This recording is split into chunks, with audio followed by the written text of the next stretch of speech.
반갑습니다. 밥친구 천만배입니다. 오늘 소개해드릴 영화는 더 보이스라는 영화고요. 조현병 환자의 세계를 되게 엽기적으로 그리고 노골적으로 보여주는 아주 충격적인 영화입니다. 이 영화는 그 유명한 데드풀, 라이언 레이놀즈가 주인공으로 나오는데 이게 유명 배우가 나왔다고 해서 속으시면 안 됩니다. 상당히 센 영화고 우리나라로 따지면 한 추격자 정도의 수위는 될 것 같아요. 스토리 바로 읊조려 볼게요. 주인공은 어떤 공장에서 일을 합니다. 되게 쨍한 분홍색 작업복을 입고 욕조 같은 걸 만드는 공장 같아요. 주인공의 이름은 제리. 제리가 일을 하고 퇴근을 하는 모습이 나옵니다. 제리의 집이 나오는데 집은 아주 모던하고 깔끔한 집이에요. 집에는 귀여운 강아지와 고양이도 있습니다. 근데 주인공은 누군가와 대화를 나누고 있어요. 누군지 모르겠어요. 대화를 나누는 상대방은 안 나오고 목소리만 나옵니다. 그렇게 주인공이 뭔가 좀 쎄하다라는 인상을 주면서 또 장면이 넘어가서 다음날 회사에서 회의를 하는데 회의에 피오나라는 예쁜 여자가 있고 제리는 딱 봐도 피오나를 좋아하고 있습니다. 피오나는 누가 봐도 예쁘긴 한데 뭔가 자기만의 세계에 사는 그런 사람 같아요. 좀 피곤한 스타일입니다. 회의 중에 무슨 의견을 내냐면 우리 일하다가 다 같이 노래 틀고 춤을 춰요. 이런 얘기를 합니다. 개인적으로 이런 사람 별로 안 좋아합니다. 뭔 개소리야. 공장에서 노래 틀고 다 같이 춤추재요. 다른 직원들도 저와 같은 생각인지 야 너나 춰라. 뭔 개 헛소리냐 하는데 제리만 너무 좋은데요? 그러면서 인정해줘요. 진짜 이 새끼 사랑에 눈이 멀었습니다. 아무튼 그렇게 회의가 끝나고 그리고 다음 장면에서 제리는 어떤 할머니와 상담을 하고 있습니다. 되게 장면이 훅훅 지나가요. 전개가 빠른 거 너무 좋았습니다. 할머니는 정신과 의사입니다. 할머니가 잘 지내? 약은 잘 먹고 있니? 한청은 들려? 약을 꼭 챙겨 먹어야 돼. 절대 안 먹으면 안 돼. 라고 합니다. 제리는 제대로 답변을 안 해요. 딱 봐도 먹어야 되는 약을 안 먹고 있는 것 같아. 제리는 뭔가 정신병 같은 게 있는 것 같습니다. 제가 앞에서 스포를 했지만 조현병이 있어요. 그리고 굉장히 중증입니다. 긴장하셔야 됩니다. 아무튼 약을 안 먹으면 막 환청이 들리나 봐요. 의사한테 다시 상담을 합니다. 나 회사에서 좋아하는 여자가 있는데 나의 이런 상황을 말해도 될까요? 숨기고 싶지 않은데 말했다가 저를 싫어하면 어쩌죠? 딴소리를 합니다. 제리는 피오나랑 아무 사이도 아니에요. 제리 미국인인데 김칫국 진짜 오지게 마십니다. 카톡 친구도 아닐 것 같거든요. 피오나가 들었으면 개소름 끼쳐서 바로 퇴사했습니다. 아무튼 다음날 회사에서는 전날 회의에서 피오나가 말한 것처럼 다 같이 춤을 춥니다. 피오나의 의견이 승인이 됐나 봐요. 굉장히 생뚱맞은 장면이에요. 갑자기 뮤지컬이 됩니다. 해피송이라는 넘버가 흘러나오고 다 같이 춤을 춰요. 이 노래는 나중에도 나와서 제가 굳이 이야기를 하는 거예요. 기억해 두셔야 합니다. 아무튼 제리는 춤을 추는 피오나를 보면서 거의 맛이 갔습니다. 피오나 주변에 막 나비도 날아다니고 난리가 났어요. 근데 피오나가 솔직히 좀 섹시하긴 해. 남자들 정신 못 차릴 스타일이긴 합니다. 그렇게 제리는 너무나 행복하게 퇴근을 하고 집에 왔는데 제가 첫날에 같이 사는 사람이 있는지 누군가와 대화를 했다고 했잖아요. 그게 강아지와 고양이예요. 동물하고 말을 합니다. 동물들은 각각 캐릭터도 있어요. 고양이는 약간 팩폭을 날리는 말을 하고 강아지는 좀 푸근하게 얘기하는 스타일이에요. 뭔가 좀 이상하죠? 아무튼 그렇게 또 다음날 제리는 대뜸 격리부로 찾아갑니다. 피오나를 보러 간 거예요. 피오나가 놀래서 너 뭐야? 왜 왔어? 하니까 제리가 당신이 언제 한번 들르라 하셨잖아요. 지금 왔어요. 이런 말을 합니다. 피오나가 진짜 십정색을 하면서 제가요? 언제요? 하니까 옆에 있던 리사라는 캐릭터가 갑자기 꼽사리를 끼면서 오늘 격리부 여자들끼리 한잔하러 가는데 같이 갈래요? 라고 합니다. 리사가 제리에게 호감이 있나 봐요. 삼각관계라고 할까요? 근데 피오나는 그 말을 듣더니 표정이 진짜 개썩어요. 리사에게 뭔 소리 하는 거냐는 눈빛을 보냅니다. 제리는 그런 것도 모르고 같이 놀러 갑니다. 이 새끼 눈치 뒤졌습니다. 장면은 순식간에 퇴근 후 술집으로 바뀌고 리사가 제리에게 나를 좀 데려다 달라고 합니다. 리사가 진짜 진국이에요. 근데 솔직히 피오나가 훨씬 예쁘고 섹시합니다. 인생이 정말 불공평한 것 같아요. 아무튼 제리는 리사의 말을 그냥 좆가라하고 피오나를 데려다 주겠다고 해요. 제리 진짜 사회 부적응자 같습니다. 진짜 가까이 하고 싶지 않은 스타일이에요. 뭔가 사람이 좀 나사가 빠져있는 느낌? 이상합니다. 그렇게 피오나는 썩 내키지 않았지만 제리의 차를 타고 함께 이동합니다. 이동하면서 제리가 피오나에게 나 잘 아는 중국집 있는데 내일 거기 같이 갈래? 노 밖으로 데이트 신청합니다. 용기 있는 자가 미인을 얻는다는 말이 있긴 한데 이거를 용기라고 봐야 될까요? 아무튼 피오나는 존나 불편해해요. 근데 피오나도 좀 제정신이 아닌 게 싫어하면서도 알겠다, 같이 가자고 합니다. 그러니까 싫어하는 남자한테도 여지를 줘. 정말 쉽지 않습니다. 근데 같이 가자고 해놓고 다음날 의도적으로 제리를 회사에서 피해요. 진짜 미친 회피형입니다. 피오나 같은 여자한테 잘못 걸리면 진짜 피곤해지는 거예요. 아무튼 리사가 피오나 없다, 내가 전해주겠다 하니까 제리가 중국집 티켓을 리사에게 전해주고 나갑니다. 제리가 나가자마자 피오나가 책상 밑에서 나오더니 저 새끼 왜 저래? 몰라, 중국집을 같이 가재. 그냥 퇴근하고 못 간다고 문자 남기지 뭐. 이런 식으로 통수를 칩니다. 피오나 진짜 존나 비호감이에요. 섹시하긴 한데 섹시하긴 합니다. 비호감까지는 아닌 것 같아요. 아무튼 그렇게 제리는 중국집에서 혼자 외롭게 밥을 먹고 피오나는 친구들과 노래를 부르는 모습이 교차 편집돼서 나와요. 그러다가 이제 피오나가 집을 가려고 하는데 갑자기 비가 쏟아집니다. 그리고 피오나의 자동차도 퍼졌어요. 집에 갈 수가 없어. 좆됐습니다. 비 맞은 생지가 된 피오나가 어쩌지 하고 있는데 때마침 우연히 제리의 차가 지나가는 걸 보고 피오나가 허겁지겁 제리를 불러요. 제리 여기에요, 제리. 제리는 통수를 맞았는데도 피오나를 보자 바로 미소를 지으면서 피오나를 태워줍니다. 사랑이란 정말 얼마나 지독합니까? 그렇게 또다시 제리와 피오나가 함께 차를 타고 이동하는데 피오나도 제리에 대한 마음이 조금은 달라진 것 같아요. 아무래도 비 맞아서 얼어 뒤질 뻔했는데 구해주기도 했고 통수 친 게 미안하기도 해서 같이 햄버거를 먹으러 가기로 합니다. 제리는 좀 전에 중국집에서 식사하고 왔거든요. 이 새낀 자기 의견이 없어. 그냥 여자가 햄버거 먹으러 가자고 하니까 좋아요 이러면서 바로 햄버거집으로 갑니다. 햄버거집을 가기 위해 숲을 가로질러 가는데 제리는 가면서 피오나한테 이상한 족같은 농담을 해요. 그러면서 계속 피오나를 쳐다보면서 운전합니다. 진짜 제리 쉽지 않습니다. 아니나 다를까 그러다가 사슴을 차로 쳐버려요. 미국은 그냥 도로에 사슴이 지나다니나 봐요. 사슴의 대가리가 차 유리를 뚫고 들어오고 사슴의 피가 피오나에게 확 튀어요. 피오나는 비명을 지릅니다. 정말 순식간에 일어난 사고예요. 근데 그때 갑자기 차를 뚫고 들어온 사슴의 머리가 제리에게 말을 걸어요. 제리, 나 좀 끝장내줘. 너무 고통스러워. 네가 편하게 해줘. 그러니까 제리가 그래 알겠어 내가 도와줄게 하면서 뜬금없이 옆에서 칼을 꺼냅니다. 차에서 칼이 왜 나와? 아무튼 피오나는 벌벌 떨면서 제리? 뭐예요? 하자마자 제리가 사슴을 찔러버립니다. 사슴의 피가 엄청나게 튀면서 피오나는 말 그대로 피칠갑을 합니다. 그러고는 제리를 진짜 무슨 에일리언 보듯이 벌벌 떨면서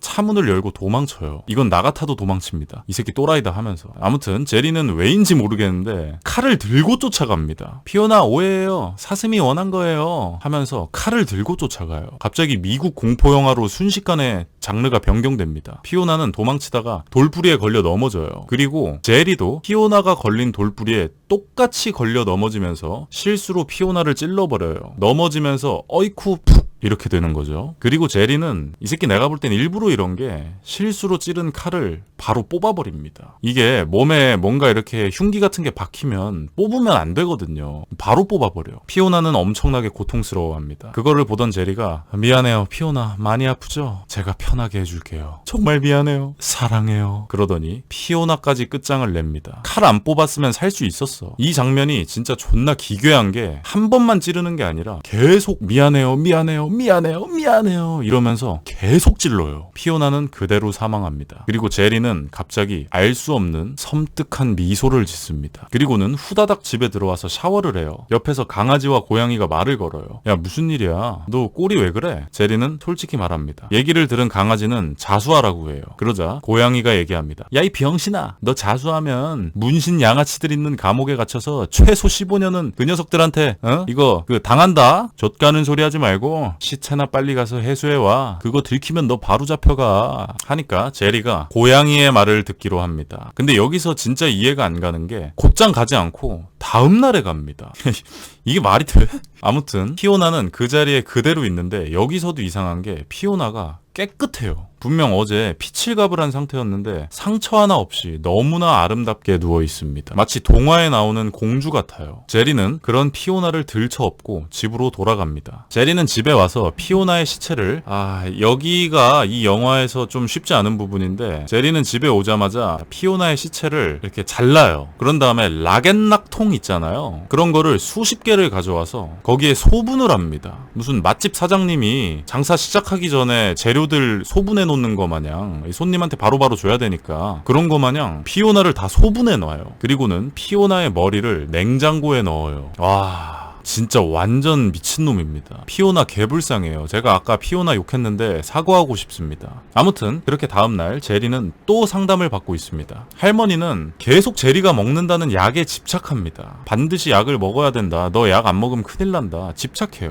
그리고 우리 모두는 제리가 약을 안 먹으면 어떻게 되는지 여태까지 봤습니다. 근데 제리는 할머니의 말에 이상하게 대답을 해요. 근데 약이 중요한 건 알겠어요. 하지만 약을 안 먹으면 좋은 일도 있답니다. 아름다운 우주가 내 앞에 펼쳐지고 세상이 아름답게 보여요. 이상한 소리를 하고 할머니는 묻습니다. 약을 완전히 끊었죠? 약을 먹는다는 조건으로 교정국의 통제하에 내가 상담을 해주는 거예요. 라고 하니까 제리가 약 안 먹으면 나 잡혀가나요? 하니까 할머니가 그런 거 묻지 말고 그냥 약을 먹읍시다. 라고 하면서 상담이 끝납니다. 그리고 집에 돌아온 제리가 풀이 죽어 있는데 냉장고에서 피오나의 목소리가 들려요. 제리 열어줘. 답답해. 그 말을 듣고 냉장고 문을 여니까 목만 남은 피오나가 제리에게 말을 걸어요. 어떻게 나한테 이럴 수가 있어. 정말 너무해. 제리는 사과합니다. 미안해. 어쩔 수 없었어. 그러자 피오나가 닥치고 약이나 먹어. 너 약 먹어야겠다. 어서! 그 말을 듣고 제리가 화들짝 놀라서 바로 약을 먹습니다. 약을 먹고 제리는 잠에 들어요. 꿈속에서 제리의 어린 시절이 나오는데 여기서는 생략하겠습니다. 제리가 잠깐 잠에 들었다가 눈을 뜹니다. 제리는 여태까지 약을 안 먹어서 자신만의 환상 속에서 살고 있었죠. 근데 지금부터 약을 먹고 환상에서 깨어나 현실로 돌아옵니다. 개인적으로 이 영화에서 가장 충격적인 장면이에요. 제가 처음에 집이 되게 모던하고 깔끔하다고 했잖아요. 근데 집 인테리어부터가 제리의 상상이었던 거야. 실제로는 너무나 음침하고 집이 완전히 피범벅이에요. 말 그대로 시면입니다. 조명 같은 것도 너무 어둡게 돼 있어. 제리는 화들짝 놀라서 강아지와 고양이에게 말을 걸지만 둘 다 아무 대답도 없습니다. 그리고 냉장고를 열어봤더니 피오나의 머리가 썩어 있어요.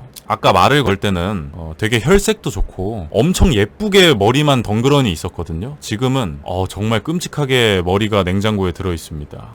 이 장면은 이 영화의 명장면이라고 해도 될 것 같아요. 조현병 환자가 사는 세상과 약을 먹고 현실로 돌아왔을 때 그 괴리감이 진짜 엄청납니다. 제리는 그 순간을 1초도 못 버티고 곧장 가지고 있던 모든 약들을 전부 버립니다. 그리고 다시 잠에 들어요. 계속 도망치는 거죠. 아무튼 다음날 아침이 되자 집은 다시 깨끗해져 있고 강아지와 고양이도 말을 걸어요. 그리고 냉장고를 열자 피오나의 머리가 반갑게 맞아줍니다. 피오나의 머리도 전혀 썩어 있지 않고 다시 예뻐졌어요. 안녕 제리, 잘 잤어? 나 좀 꺼내줘. 답답하다. 그렇게 제리와 피오나의 머리가 아침을 먹습니다. 피오나는 거기서 제리에게 부탁해요. 나 혼자 너무 외로워. 친구를 만들어줘. 제리가 묻습니다. 사람을 또 죽이라는 거야? 피오나가 대답합니다. 약한 척 하지 말고 빨리 머리 하나 더 가져와. 나 외로워. 고양이도 옆에서 거들어요. 그래 제리, 야 처음은 실수였다 치고 이번에는 일부러 한번 해봐. 너 즐거웠잖아. 라면서 전형적인 미국 영화에서 팩폭 갈기는 약간 개그캐? 그런 컨셉으로 제리를 유혹합니다. 강아지는 말려요. 오 제리 안돼. 미친 짓 하지마. 근데 제리는 이미 마음을 먹었어요. 이번에도 고양이의 말을 듣습니다. 고양이가 약간 악마, 강아지는 천사 이런 느낌이에요. 아무튼 그렇게 격리부에 피오나의 친구인 리사를 꼬셔요. 리사는 제리를 좋아했으니까 쉽게 넘어옵니다. 리사가 본인의 집으로 가자고 하는데 제리는 더 좋은 곳이 있다며 본인이 예전에 가족들하고 살던 집으로 안내해요. 근데 거기는 이제는 아무도 살지 않아서 거의 흉가입니다. 제리가 옛날에 좀 트라우마가 있어요. 근데 그 트라우마가 있었던 공간에 다시 오니까 과거 회상을 하기 시작합니다. 제리의 엄마가 나와요. 근데 엄마도 조현병이야. 계속 나에게 목소리가 들려. 나는 그들을 거역할 수가 없어. 뭐 그런 헛소리를 합니다. 어린아이인 제리도 어릴 때부터 막 양말하고 대화하고 그랬어요. 그러니까 자기도 똑같은 상황을 겪으니까 제리는 엄마를 이해합니다. 이거 아빠 입장에서 진짜 돌아버릴 것 같아. 아들이랑 와이프랑 둘 다 이러고 있으면 이거 아빠도 같이 미칠 것 같습니다. 아무튼 엄마는 경찰도 오고 있고 이제는 다 틀렸어 라고 말하더니 옆에 있던 컵을 깨고 그 유리 조각을 제리에게 쥐어줍니다. 그러면서 제리, 네가 끝장내줘. 나 스스로는 못하겠어. 네가 해줘. 부탁이야. 그렇게 어린아이인 제리는 자신 자신의 엄마를 살해합니다. 제리가 뭐 교정국 어쩌고 하면서 정신과 상담을 받고 있는 그 떡밥이 풀린 거죠. 그런 과거 회상이 끝나고 제리는 오열을 합니다. 그리고 리사가 옆에서 그런 제리를 위로해줘요. 제리는 거기서 리사를 진심으로 사랑하게 됩니다. 원래대로 했으면 여기서 리사를 살해하려고 했지만 그 계획을 멈추고 리사의 집으로 이동해서 리사와 사랑을 나눕니다. 그렇게 둘은 사귀게 되고 리사가 어느 날 제리에게 서프라이즈 선물을 해주고 싶다고 말도 없이 제리의 집 주소를 알아내서 제리의 집으로 찾아가요. 근데 제리의 집은 일반인의 눈으로 봤을 때 말 그대로 생지옥 그 자체잖아요. 막 피오나 시신 소분된 거 있고 냉장고에 피오나 머리 있고 방 전체가 피칠갑하고 있고 난리도 아니란 말이야. 근데 그 생지옥을 리사가 봐버린 거야. 리사는 말 그대로 얼어붙습니다. 쌍 이거 뭐야? 진짜 좆된 거 같은데? 하는 표정으로 나가려고 하는데 제리가 불쑥 튀어나와서 이런 리사 전부 봐버렸군요. 놀라지 마세요. 오해예요. 이런 식으로 안심을 시키려고 해요. 아니 쌍 이게 안심이 되겠냐고. 그렇게 리사는 나가려 하고 제리는 말리려 하고 작은 몸싸움을 하다가 리사가 넘어지면서 침대 벽에 부딪혀서 목이 부러져요. 몸을 못 움직이는 상태가 됩니다. 근데 살아는 있어요. 리사는 꼼짝도 못하는 상태에서 눈물을 흘리며 얘기합니다. 제리 집에 가고 싶어요. 나 좀 제발 보내주세요. 라고 말하고 제리는 그런 리사 옆에 누워서 리사를 꼭 안아줍니다. 존나 기괴한 장면이에요. 그리고 다음 장면에서 냉장고에 리사의 머리를 넣어요. 피오나의 친구를 만들어준 거죠. 그렇게 세 번째 살인이 일어나고 회사에서는 피오나에 이어서 리사까지 실종이 된 거예요. 자동으로 두 사람하고 연관이 있던 제리를 의심하게 됩니다. 그러자 격리부의 나머지 한 명인 앨리슨이 대표로 제리의 집으로 찾아갑니다. 야 이거 혼자 보내는 게 맞아? 아무튼 앨리슨이 제리의 집을 노크해요. 그리고 다음 장면에서 곧바로 앨리슨도 냉장고 행위 됩니다. 이번에는 뭐 사연도 없어. 그냥 바로 직행합니다. 통편집됐습니다. 그렇게 냉장고 삼총사, 야옹이, 멍멍이 이렇게 5개의 목소리가 쉴 새 없이 제리에게 한마디씩 하는데 이게 진짜 약간 듣기 싫은 소음처럼 제리의 귀를 때립니다. 제리는 제발 좀 닥치라고 소리를 지르고 다시 상담사를 찾아가요. 와 이거 진짜 나였어도 미쳐버렸을 것 같아. 계속 목소리가 계속 들려. 영화를 보는 저까지 돌아버릴 것 같습니다. 상담사한테 솔직하게 다 말합니다. 저 사람 죽였어요. 근데 진짜 사고예요 하니까 상담사는 이 새끼 진짜 제대로 돌았구나 하는 심정으로 비상벨을 누르려 하는데 제리에게 제지를 당하고 납치를 당합니다. 제리 이제는 거의 뭐 전문가 다 됐습니다. 잭 더 리퍼 저리 가라예요. 상담사 머리까지 추가되나 했는데 제리는 상담사에게 진짜 상담을 요청해요. 그러자 상담사는 찐으로 국가에서 시켜서 하는 게 아니라 진짜 상담을 합니다. 누구나 너처럼 목소리가 들릴 때가 있어. 하지만 그렇다고 해서 꼭 그 목소리의 말을 들을 필요는 없는 거야. 이겨낼 수 있어. 넌 혼자가 아니야 제리. 뭐 그런 식의 얘기를 하니까 제리가 여기서 명대사를 날립니다. 10년치 상담이 10초면 끝나잖아요. 이게 뭐예요? 제리는 뭔가 깨달음을 얻은 느낌인데 이미 너무 늦었죠. 그렇게 진짜 상담을 받는 와중에 회사의 다른 남자 동료 2명이 또 제리의 집을 찾아와요. 그리고 둘 중 한 명이 제리의 집 문을 열고 집 안으로 들어갑니다. 이 새끼 뭐 있다 하면서 들어갔는데 들어가자마자 곧장 다시 나옵니다. 그러면서 야 씨발 빨리 경찰 불러 경찰! 그러면서 구토를 쏟아냅니다. 이게 지금 제리의 집 상태야. 멀쩡한 사람이 보면 오바이트가 나올 정도의 상태입니다. 근데 제리의 눈에는 깨끗하고 아름답게 나오죠. 실제 조현병 환자들이 세상을 이렇게 보는진 모르겠지만 보증이 된 거라면 너무나 끔찍한 병이 아닌가 생각이 듭니다. 아무튼 그러던 와중에 제리는 상담사를 집으로 데려갑니다. 상담사 역시 제리의 집안 꼬라지를 보고 비명을 질러요. 이거 진짜 개또라이다. 그러면서 제리에게 전화 한 통만 하게 해달라고 합니다. 고양이가 옆에서 말려요. 안 돼. 전화 빌려주면 분명히 경찰에 신고할 거야. 얼른 전현도 죽여버려. 그러니까 제리가 입 닥치고 있어. 이분은 내 선생님이야. 절대로 죽일 수 없어. 가만히 있으란 말이야. 그리고 그 장면들이 상담사 시점에서도 나와요. 제리가 그냥 혼잣말을 합니다. 야 이게 얼마나 무서워. 생각을 해보세요. 피칠갑을 한 집에서 집은 온통 피범벅이고 막 이상한 살점 같은 거 굴러다니고 있고 이상한 냄새 나고 그런 이런 상태에서 나를 여길로 납치해온 사람이 막 이상한 혼잣말을 해. 저였으면 이거 거품 물고 쓰러졌습니다. 개 무서워가지고. 근데 상담사는 침착하게 제리에게 얘기해요. 나 신고하려는 거 아니고 너무 무서워서 그래. 전화 한 통만 하게 해줘. 그러자 제리가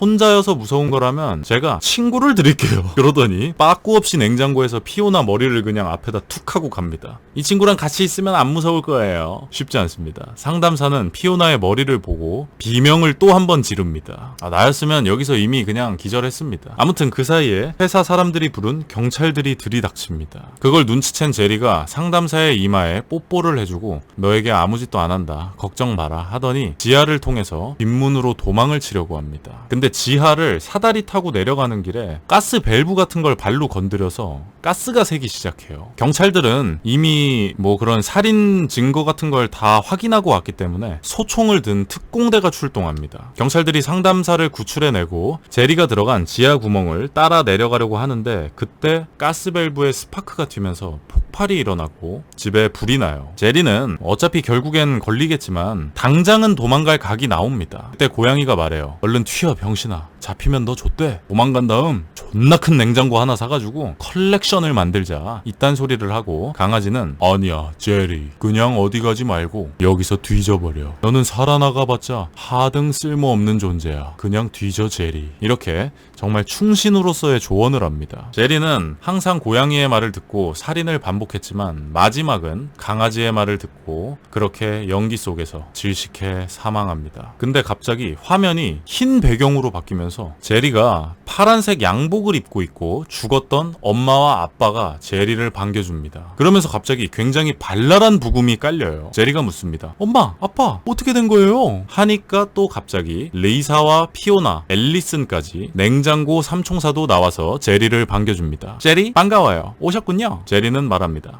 이런 여러분들을 아프게 해서 정말 미안해요. 사과할게요. 하니까 그 세 명이 어두운 얘기는 하지 말자고 친구 이러고 갑자기 하늘에서 예수님이 내려옵니다. 제리는 깜짝 놀라서 쉣, 지저스 여긴 어쩐 일이세요? 하니까 예수님이 너를 만나기 위해 왔지. 만나서 반가워 제리 라고 말을 하고 제가 처음에 회사에서 이렇게 노래가 나오면서 춤을 췄다고 했잖아요. 그 해피송이라는 노래를 다 같이 불러요. 갑자기 뮤지컬이 된 겁니다. Sing a happy song, sing a happy song. 이게 엔딩 크레딧이야. 그렇게 제리가 죽였던 사람들과 제리가 행복하게 노래를 부르면서 진짜로 영화가 끝이 납니다. 자, 오늘도 역시 평점부터 갈기고 시작하겠습니다. 저의 티어표는 이제 잘 알고 계시겠죠? 이렇게 있고요. 그럼 오늘의 영화 더 보이스 저의 평점은요. 평점 추천입니다.